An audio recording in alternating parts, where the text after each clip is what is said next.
Hello and welcome to the Financial Wellness Hour. I am your host, Hirsch Sermon, and I am thrilled to have you here today with me on WGSN-DB Going Solo Network. This show is for those wanting to learn more about how to create financial wellness, and we will be looking at different life cycles and exploring them financially and emotionally, because personal finances usually are not about the money, rather they are about the emotions associated with your finances.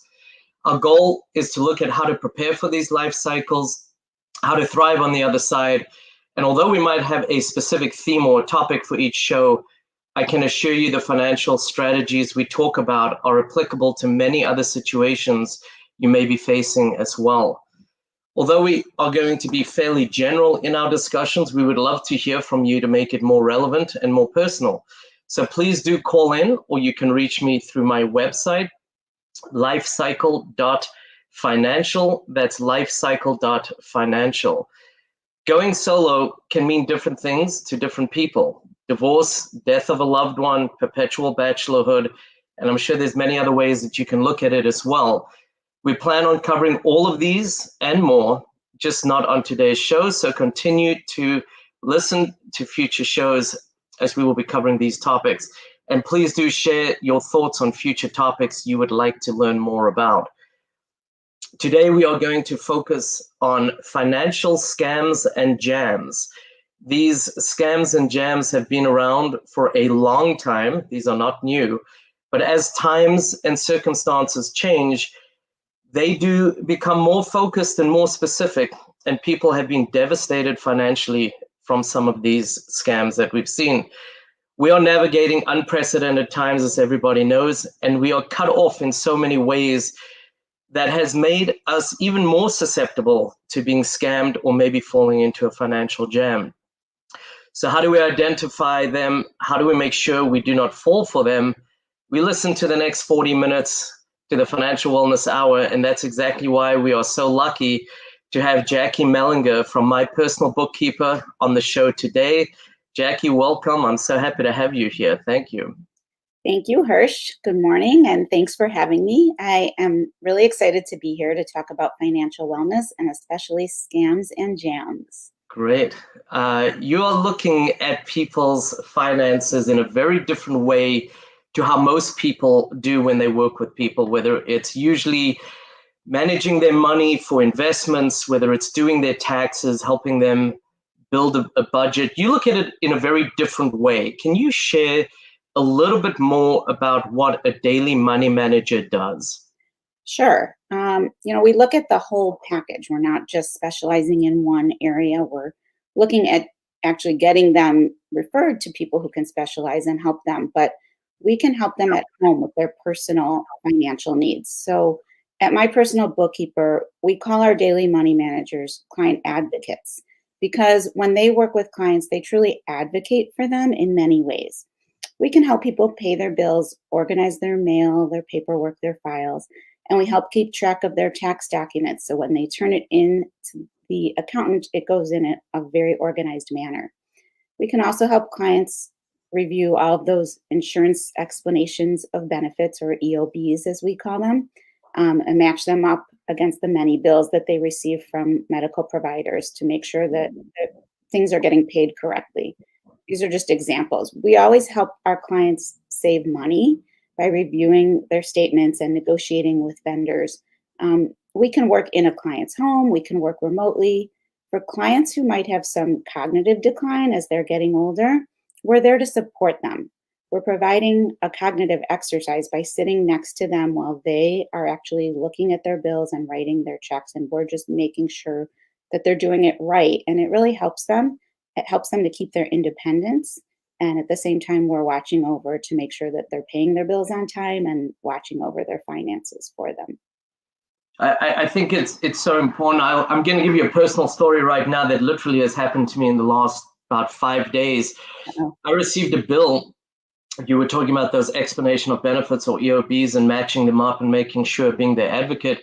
I received a bill for $400 from a medical service provider. And I looked at this going, I would have thought insurance would have covered this. And when I called them, they had not put it through insurance, and it would have cost me $400 if I just received a bill and paid it.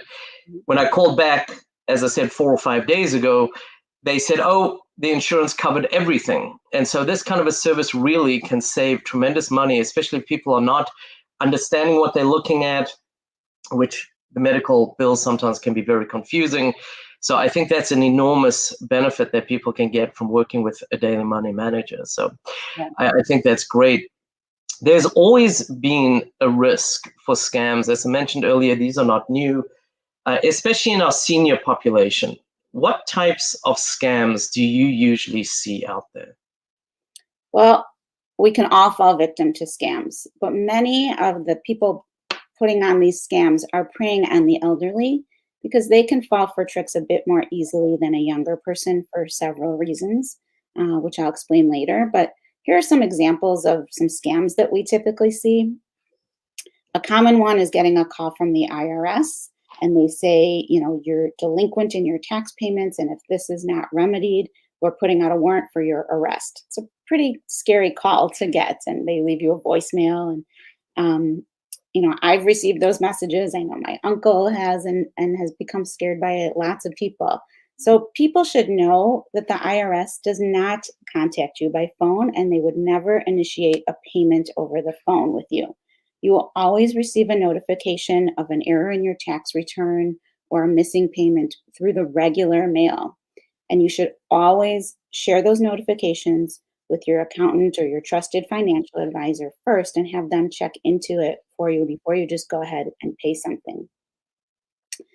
Another example of a scam is an email you might receive from a charity saying there's an emergency situation and they need your support right now. Just click on the link in the email to make your donation. I even knew of a situation where the scammers found the name of a clergy member on the synagogue's website and sent emails that looked like they were coming from that clergy Wow. member and that he was having an emergency. Pretty scary because people wanted to, you know, help their rabbi out. And so there's this link in the email to just go ahead and send him money. When you click on the link, you might be installing a virus on your computer, which will allow the sender to access your private information, or you may just go further and give them your financial information. So you should always stop what you're doing. Don't do it through the link in the email. Call the charitable organization or go online and do some research on them. Ask someone you trust to help you with this. If you want to make a donation to that organization, go ahead and do it on your own terms, not through that link. Mail them a check directly. Just don't use a link that was sent in an email. And then another example is the one that I find the most upsetting. It's the grandchild in trouble scam. And I've heard of this happening many times too. An elderly person receives a call from a girl who sounds distressed. And she says, "Grandma, I need help. I'm in trouble." And Grandma says, "Julie, is that you?" Giving away the grandchild's name. And they go on to say, "Yes, Grandma, it's Julie, and I need trouble. My parents will be so mad at me. Please don't tell them, but I really need your help. Can you give me your credit card number or can you wire me money right away?" You can understand how someone is just thinking about helping their grandchild at this moment, and it's just heartbreaking to see. And I think those usually come in at night when somebody's groggy and not really thinking straight, and they just hear a voice and fall for it and think it's their grandchild. Wow, that is it's as creative as it is disturbing, that last one especially. Yeah. And I think there's a common denominator, you know, with all of these is you can say, "I will call you right back," and call the main or regular number because this is an unsolicited call. So I think there is definitely a way to protect yourself, but these are people thinking of scams all day long, and how do they really hit home? And they probably test them out and all the rest that comes with that. So Right. Once being it aware, works, they just keep going. yeah, being aware, I think is so important. This is it's kind of crazy, but at the same time, it's so important to be aware that this is out there and to protect yourself. Absolutely. So you said you're going to talk a little bit more about maybe why seniors are so much more susceptible to falling to scams. Can you share a little bit on that? Sure. They're not as familiar with email and internet techniques as we are. They may use the internet and they may use email, but they're probably not, using it as much for as many things as you or I are, or certainly our kids. So you or I might look at an email and see that it's coming from a strange domain. So it must be fake, or we might notice that that Google icon doesn't look quite right. And so something's wrong with this email. But a senior might not realize those things and might not notice it. And so it's easier to fall for that email because it looks real to them. Additionally, certain names just scare people, and one of those is the IRS. Yeah. When they were younger, everything was handled by phone. So it doesn't seem that strange to get a phone call and have to just take care of something over the phone. Whereas many of us have given up our home phones and have stopped using the phone to do business, and we do it all in writing. So we would think twice about if we did receive a call like that. Also, we are reading a lot online. We're always, any free moment I have, I'm looking on my phone, I'm getting alerts. And seniors aren't necessarily doing that. So they're not seeing all the news articles and the things that come up warning you. I'm signed up to receive an alert every day about financial scams going on around the country. And obviously, that's not something everyone is signed up to get. So Right. they're not as aware of what's going on. And then seniors tend to have less social interaction, especially during these last 6 months, Right. which is so sad and devastating. Isolation and loneliness can cause people to react differently. When you have less social interaction, your cognitive abilities can start to slowly deteriorate. Most importantly, there's a fear of losing their independence and being embarrassed. Seniors don't want to tell their children that they messed up, that they fell for some kind of scam. They fear that their children are going to step in and take over their finances or move them to a nursing home. This isn't necessarily the case, but it is a definite fear for many. So they Right. don't turn people in, they don't talk about it, they keep it to themselves, and then things just get worse and worse. So, you had mentioned about not being familiar with a URL with that web address, and it reminded me about, I think it was about 2, maybe even closer to 3 years ago. The scam that was going on was that there were charities, and I say that in air quotes, requesting donations, and the charity name, let's just say it was My Charity, usually would have a .org at the end of the URL, and these would come from a mycharity.com. So people weren't necessarily looking at the ending. Right. They were just looking at the name, and it was the name that they knew that they donated to was common, and they would click on the link and go through, and everything would seem fine. So again, I think just being very careful and looking at some of those basic details Right. as they come through. And then again, as I think everyone avoids or does not feel comfortable when they get embarrassed. So definitely the fear around that can play in significantly, I think. Right. Right. What you described is such a small detail that most people wouldn't catch, whether you're old or young. Right. Right. Yeah. Yeah. You can be any age and fall for something like that for sure. Yeah. You really have to be watching out. That's why just don't click on a link in an email. Don't right away, think about it, research, look it up. Right. Right. Take 2 minutes and see. You're 100% right. And if it is so urgent and you say, for example, it's the IRS, and you say to them, I will drive over and hand a check to the local office. Yeah. If somebody turned around, for example, there and said, no, you cannot do that, you have to pay by credit card, that's a scam if they're pressuring you in that fashion. There's just no way that the IRS would say, no, we're not going to accept a personal check being walked in. You have to pay by credit card, especially because there's a merchant fee on a credit card. They're going to lose money as opposed to getting it all. I just think people need to be vigilant sometimes in being their own advocate, or stepping back a little bit from a surprise like that. The IRS as well, you kind of know if you owe money or not to the IRS, especially. That should not be a huge surprise, and especially if it's several $1,000s, because for most people, that's a significant amount of money. And so just getting a call out of the blue in that, and the pressure behind it in itself should be an indicator, I think, in many ways as well, right? So Right. And it can just really get your heart rate up hearing it. So you need to take a step back, take a breath, and think, like, why would I owe money? That doesn't make any sense. right. Let No, me absolutely. I hear that for sure. don't do anything without talking to someone else about it first. Talk it through and think about it. Right. No, that's definitely good advice, to just step back, take 10 seconds even just to compose yourself and think about it. I think that's very helpful. And you mentioned, some of the details. It doesn't matter what age you are. And I've seen scams on the internet targeting all ages. Yes. This year has brought about many, many new challenges. Um, are there people out there who are taking advantage of this pandemic to scam, whether it's our young, our old, our seniors, whomever? What are they doing right now with the COVID and the pandemic? Unfortunately, there are people taking advantage of this terrible situation that we're all in. And I just feel seniors are suffering enough from the fear of coming in contact with the coronavirus and the isolation it's caused for them.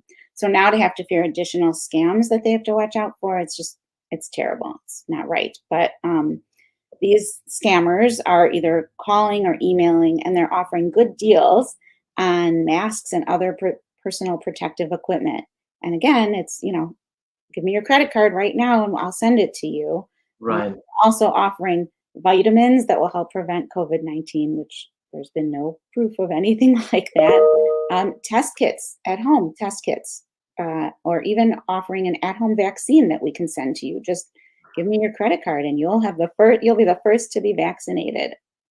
You know, people who are terrified and who are living alone and they're isolated and this is just awful, they're so lonely, they want to believe something's going to help them and something's going to get them out of this situation. So in that moment on the phone, they might believe it and they might say, okay, great, I will take these vitamins and see if they help me. Yes, I want a test or a vaccine, great. But again, as I said before, you have to take that step back and think about it. What have you heard in the news? There is no vaccine, there is no vitamin. Um, Tests are hard to get and they're unreliable. So really think, and why is someone calling you? You should never give your credit card or bank account information during one of these calls to make the purchase. And for seniors, you should always stop, hang up, get information, talk to your physician before you take some kind of vitamins or vaccine. Talk to other trusted professionals or family members before making these types of purchases. Excuse me. Never make the purchase on the spot just because someone called to offer you a good deal. Tell them you need to think about it and you will contact them. Just as you said before, Hirsch, get the name of the company from them, ask for a phone number. If they can't provide that to you, then obviously there's something wrong. Research that company before doing anything else. Ask around about it. And if it's legitimate and there's something you want to order, then you can do that on your own terms. Again, never give your financial information to someone who calls you. So, we mentioned earlier that people are probably sitting around, and I don't say this in a glib way. They're thinking, how can we make money? And unfortunately, it's not in an honest way. This is a perfect example. They are taking a at-risk or vulnerable population to the pandemic, Mhm. and they're looking at, I don't know, their top 10 fears or whatever it might be, and saying, how can we make money? How can we, use these fears? And you mentioned quite a few of them. It wasn't just one. It was a vaccine. It was protective gear. It was the protection of, very specific vitamins, and being able to really play on what's out there and those fears. It's very, very scary. And I do want to continue this specific topic, but we are coming close to having to take a break. Jackie, can you share, how can people get in touch with you? And then we're going to go to a break real quick. Sure. They can go to my website, www.mypersonalbookkeeper.com, and contact us through the website. There's a way to get information, a way to sign up for our newsletter.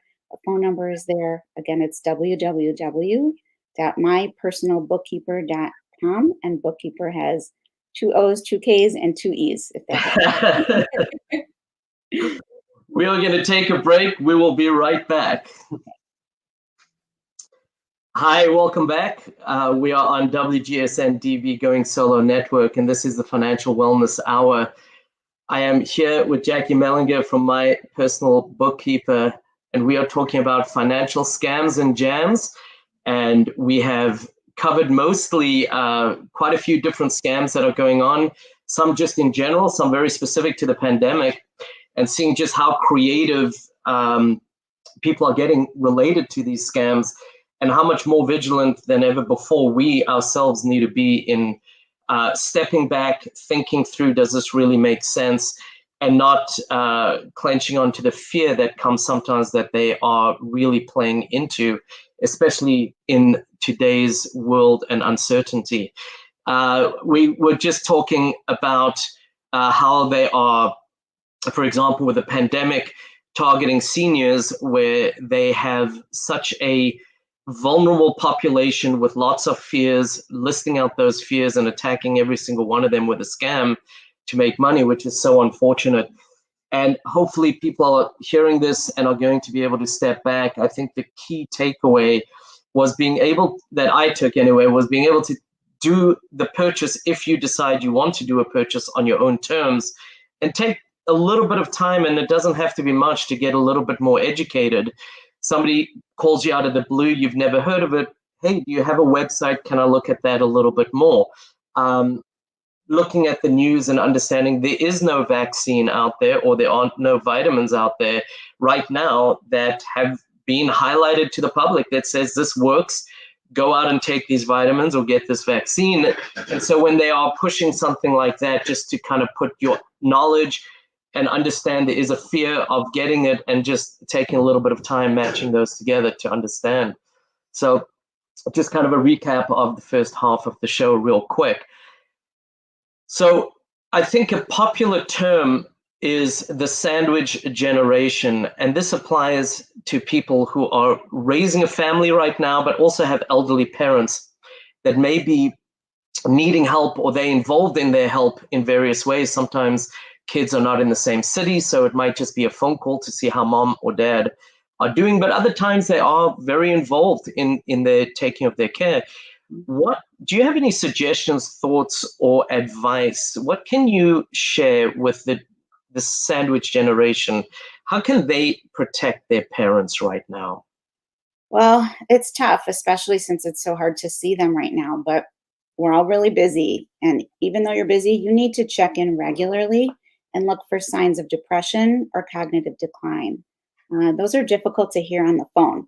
Our parents are good at hiding it, and they can keep it together for a short conversation. I've had clients who, couldn't come to town for about a year, and everything sounded fine on the phone because they had short conversations, and mom or dad was good at hanging up quickly. And they came into town and found that mom was repeating herself. She couldn't go more than 10 or 15 minutes without telling you the same story over and over again. So since a lot of those visits are impossible now, it's good to make use of video methods like FaceTime or Zoom, if you can teach your parent to use it, or have somebody go through a window and teach them how to use those things. When we do those video calls, we can try to look and see if they look unkempt, which is, we're all a little more casual now, but unkempt is different, and it may be very atypical of your parent. Have them walk around and show you things in the house, ask questions. And does the home seem messier than usual? Are they not able to keep up? Do you see piles of paper laying around? Maybe ask them a question about their mail to see if they're actually going through the mail. Try to keep them on that video longer.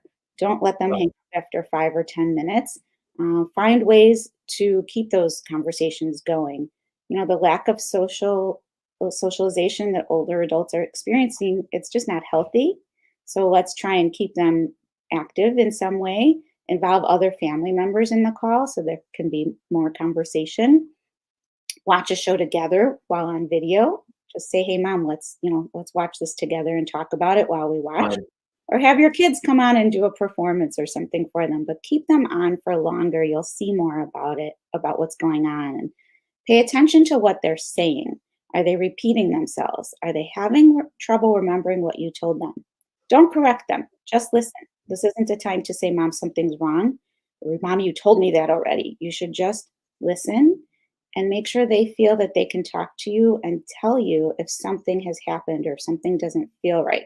Because as I said, they have a fear that you're going to take over or say they need to go to a nursing home. So make them feel comfortable enough to be able to talk to you. Right. And yeah, sorry. Go ahead. Sorry. No, finish up. You have to have some difficult conversations. You have to make sure you know their financial situation. You should know about their investments, their expenses, their insurance policies, and most importantly, make sure they have an estate plan and that you know how to contact their attorney and their accountant. Be sure they've signed a power of attorney for healthcare and for property. Now might be a really good time or a good excuse to check on those documents and make sure they're up to date, since we're all worried about getting sick. You know, Right. my husband and I did that with our kids in March when the pandemic began. It was time to review our healthcare power of attorney and make sure we had everything set up. And we even started sharing passwords with our oldest daughter just because we didn't know if we might end up in the hospital or something. I love that advice. I deal with people and I'll ask them, do you have an estate plan? And they'll say, yeah, I have a will. Mhm. And there's so much more to an estate plan than a will, because a will is only if, God forbid, you pass away. What happens if you become incapacitated? There are decisions that need to be made, health, financial, and others. And that's why the large estate plan is so important. The other thing that I do notice is, people haven't updated their will, even if they just have that will or that package, in 10 or 15 years. And sometimes, the child is a minor and now they're, 30 years old and they haven't updated that will. And many of the things in there, in that that estate plan don't even apply anymore Right. sometimes as well. So I I think think that's great advice. And I love the advice of having more than one person on the phone or on the video. It not just extends it to be able to really observe and watch how mom or dad are doing, but you can also both kind of see the same thing, I guess, Mhm. if there is a noticeable decline, and you can discuss it with somebody who's actually seen it, as opposed to anecdotally repeating it to somebody once you've hung up. So Right. That's I think all of those are great ideas. mhm. And I think it's important for people our age to really review their will and their estate plan too, because many of us wrote our wills when our kids were really young and Right. things have changed. And now, at our age, our kids are old enough that they can be our power of attorney or, it's just time to review and update it. I agree. I'll tell you, I was dealing with a client probably about 8 or 9 weeks ago now. It's probably at least 2 months. And I asked them, when last did you review your estate plan? And they were like, oh my God, because their kids were little. Their kids are now in their 30s and 40s. So it was almost 20 years ago. And the person who actually would have been the custodian of the parents should something have happened had themselves passed away about 6 or 7 years ago. And so you, with all the right intention of putting something together, but it absolutely is something that should be reviewed periodically. It doesn't have to be reviewed every 6 months or a year, but definitely it should be timely. And every 3 to 5 years, I would say at least review the basic terms of what you have to make sure they're still relevant, for sure. Yeah, that's good advice. Yeah. So what scams do you see? Sometimes they get highlighted by the media, they go away a little bit, they come back. What scams, or do you ever see scams that are recycled?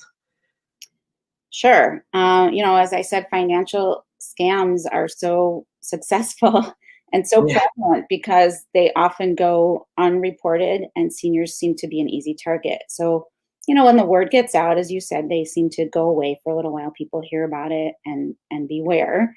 But a while later, a scam that was successful will come back, and it'll just be updated for today's time. So, one example is the selling of fraudulent aging products. These were often sold in paid commercials late at night, and they would sell creams and ointments that were sure to take away your wrinkles and your age spots. When you called to order, you maybe didn't even realize you were agreeing to a subscription, and it arrived month after month. Oh, And there's no contact information in the box. So it makes it very hard for you to cancel. You can't figure out who you should call or how you should cancel. And it right. takes you a long time to do that. The updated version of this is now on social media. You click on an ad and it's about, CBD oil that will help you, or Right. that works just like Botox. And again, you're signing up, you might be signing up for a monthly subscription without even realizing it. Now you've got to try and, find what the email that came to you confirming your purchase and what name was it under. And it's very hard to figure out how to cancel. Right. Wow. Yeah. And then, Again, yeah, sorry. Go ahead. they're just very creative in what they're doing and playing on the latest phase and all the rest that comes with that. Right. And, CBD is such a hot item right now. So, Yeah. and you don't know what quality you're getting when you just order from a Facebook ad or. Right, absolutely, and there are definitely different qualities and different qualities of product when it comes to CBD, just like everything else. So, Exactly. one thing that I just remembered, and it's not really that it gets recycled; it's more that if we purchase a home, do not do it very often. So it might be every 7 years or every 10 years that we buy a home, whether we're upgrading, whether we're downsizing, whatever it might be, where somebody will send you an email the day before closing, 2 days before closing, and change, and again, I'm putting it in air quotes because it's not true, they will change the closing instructions and have you wire your money somewhere else. And I know that there are people that have sent $80,000, $100,000 to closing, and it went to the wrong place, obviously, because it was a scam.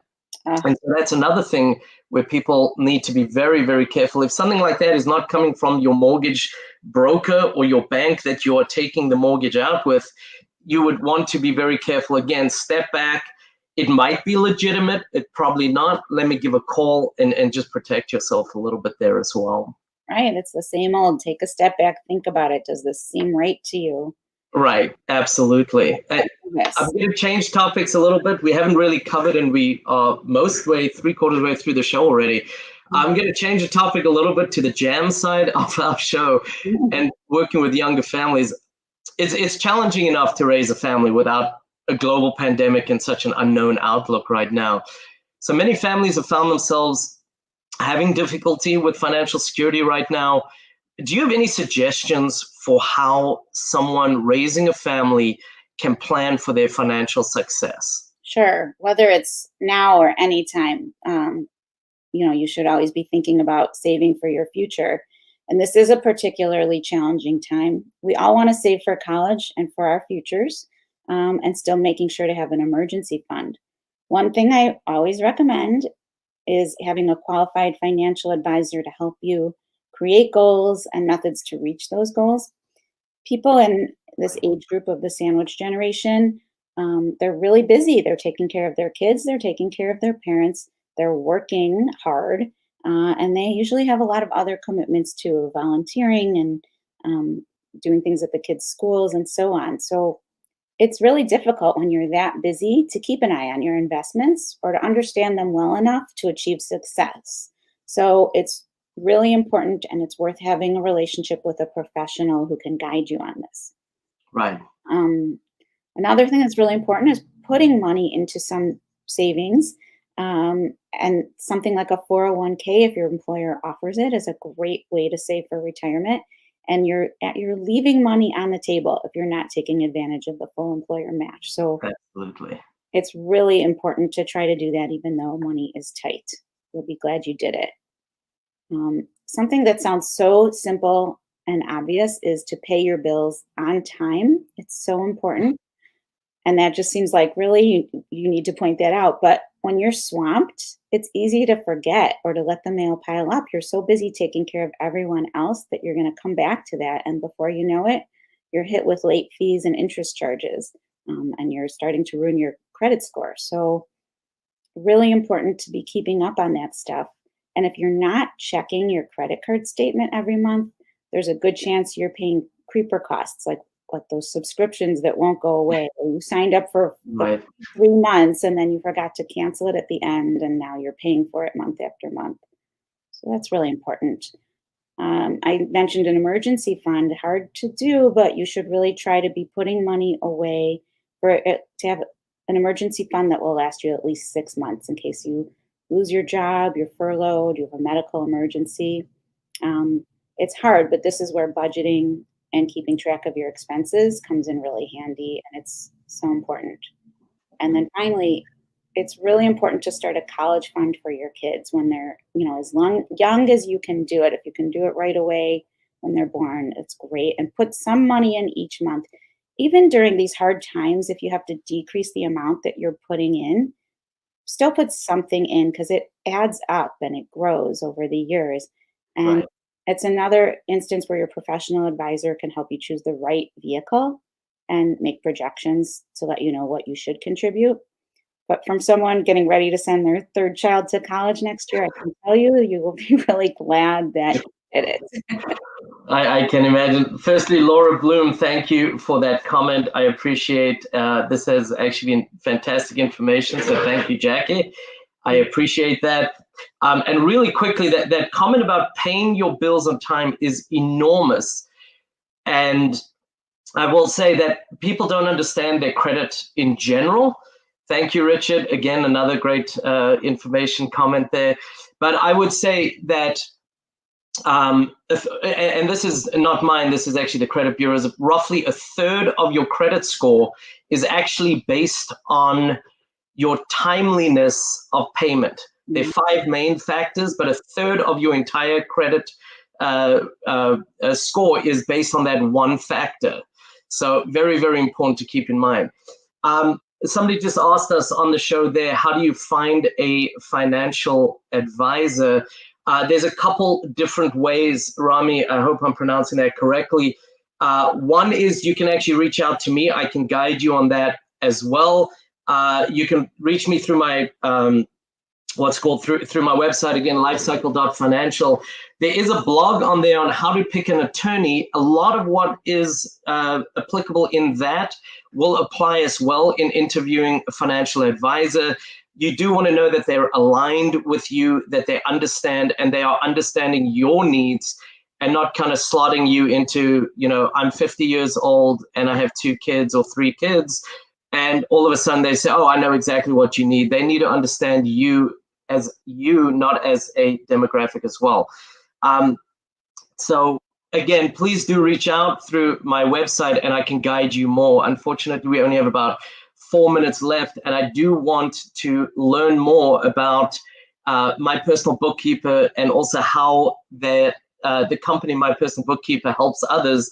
So Jackie, if you can share a little bit on that as well, I'd really appreciate it. I'll try and go quickly here. Sorry. So for seniors, our client advocates help them keep their independence. And as I stated earlier, it can be a cognitive activity for them. It helps them to stay on top of their bills. We don't come in and take over. We come in and work with the client. Now, in some cases, people might just want us to take over, and we can do that too. But we help them review their mail, and we go through everything, all their statements with a fine-tooth comb. We've stopped many from getting caught up in a scam by recognizing for them. We've recently, in the last month, helped 2 clients avoid or figure out that they had been scammed in a Social Security. It was just awful. And I sometimes say, when you hire a tutor for your kids to help with their homework, they react so much better to the tutor than to their parent. And in that situation, your parents react so much better to working with a professional than having their children come in and take over their finances. And as you said, we also work in conjunction with estate attorneys, financial advisors, and accountants. And so we help to get the work done that they need. If the attorney needs some papers signed, sometimes they just send it directly to us, and we bring it to the client, get it signed, and bring it back to the attorney. And it just helps make things go faster, and it's more efficient. And then at tax time, accountants really love when they receive their clients' information from My Personal Bookkeeper client advocate, because it's totally organized And we have tracked down every form that they need, and it saves the accountant a lot of time. Well, I can tell you from that perspective, doing taxes, that people leave a tremendous amount of money on the table not being organized. Right. Whether it's a deduction that they're allowed, a donation that they made, whatever it might be, if they don't have those records maintained well, they lose money. And so just there alone, I think that's an enormous benefit that people are getting, let alone the fact that they are being taken care of. Their credit is being protected. They're paying on time, where they're not having to come out of pocket with late fees and interest and all the rest that comes with that. So definitely a myriad of benefits that can come with working with a professional as well. Plus, I will add, which you didn't say, I might not be as PC as you, a lot of people and relationships can get hurt when kids come in and try to help their parents. It can become a little adversarial. So again, I'm going to ask before we wrap up, what is the easiest way to get in touch with you again? And then if you have any last thoughts, about 30 seconds would be great. Sure. So the website will give you all the information you need. It's mypersonalbookkeeper.com. You can also reach us at 847-972-6822. We also do work remotely for people, so you don't even have to be in the same town as us if you're willing to do that. But I think it's really important, no matter what, to have a plan, no matter the age, and to revisit that plan annually to make sure it still makes sense and you're on track. You should have some trusted professionals in your life to help you. We can't all be an expert at everything, and it's important to get the help you need so that you can maximize your time and your savings. It never pays to be penny wise and dollar foolish. Investing in professional advice is a really good investment in your future. So I agree with that. Thank you so much. I really appreciate you've seen the comments flashing by. I did even see a couple questions that I wasn't able to even get to. So for those people who did reach out and I was not able to get to them, please do reach out to us, either myself through lifecycle.financial, or you can go to Jackie at mypersonalbookkeeper.com. I'm Hirsch Sermon, your host for the Financial Wellness Hour. Please reach out to me, as I've just mentioned, lifecycle.financial, or you can reach out to Jackie Melinger from My Personal Bookkeeper, our guest today. I look forward to you joining me on my next show, Pamela Savino, who created Living Authentically. Thank you so much. Looking forward to the next one.